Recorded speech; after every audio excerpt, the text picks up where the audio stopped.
Boundaries can make or break a relationship.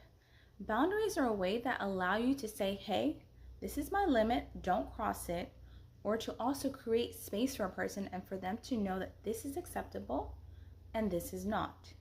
When we have firm boundaries and clearly communicate them to the people in our lives, we have more organic and flowing relationships. Welcome to the Soul Healing Podcast. I'm Sawadi, and we discuss all things emotional healing, techniques, and practices to connect us more deeply with our soul so that we can become the best versions of ourselves, the most healed versions of ourselves, and most importantly, connect with our inner knowing. One of the reasons why boundaries are so important is because when there is a lack of boundaries, offense is absolute. When someone does not know that they're about to cross your boundary or that they are crossing a boundary, they may think that their behavior is acceptable. But because we have not communicated to them what is acceptable and what isn't, they think they're perfectly fine, or they think you're going to tolerate what they're doing, so they'll just keep doing it over and over again.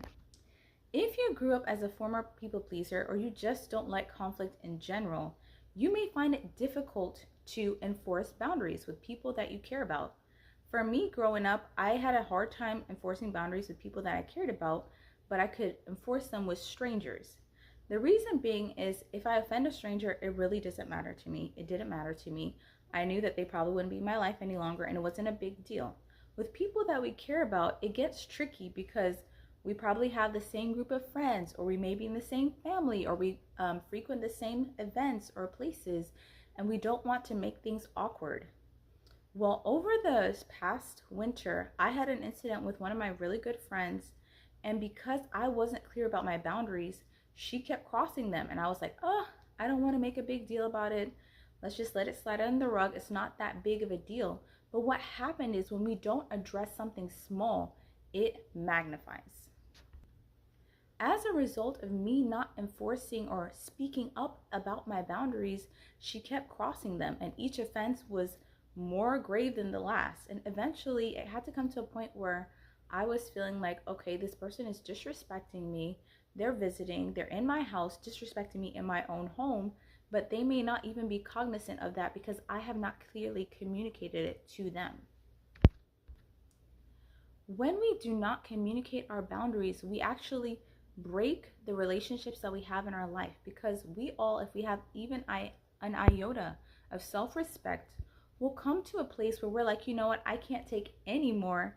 You have to leave my life because you've disrespected me so much. I really cannot overlook anything else. And I have so much offense that has built up and pent up tension that I really don't want to have anything else to do with you. Before you establish a boundary with a person, I believe it's important to be cognizant of your tone, how you speak to them, and also know who you're dealing with, because the person may generally not know that they're crossing a boundary. So setting a boundary could go something as simple as this. I have a friend who likes to go to different events. She's really fun, and I also like going to events, but I am an introvert and I can't do a whole bunch of events in one day. So she suggested we go to like 2 events, one after the other, with our kids, and they're all like a couple hours long. And I was like, that is so awesome. That sounds so fun. But I really can only have enough energy for one. So let's probably choose this one that is a bit more, I guess, more stimulating for the kids, and we can have a great time.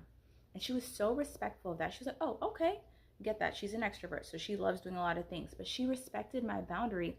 And because of that, we hung out for 3 hours. It was amazing. The kids had a blast, and no one felt like they were being disrespected or that they were overexerting themselves. That is a perfect example in a small situation of where we establish a boundary with someone, and if the person cares about you, they will respect it. Now, if you're in a situation where you put a small boundary with someone and they disrespect the small boundary, trust me, they will disrespect a larger one. Someone disrespecting a small boundary, when you communicate it clearly to them, is a sign of them having disrespect for you in general.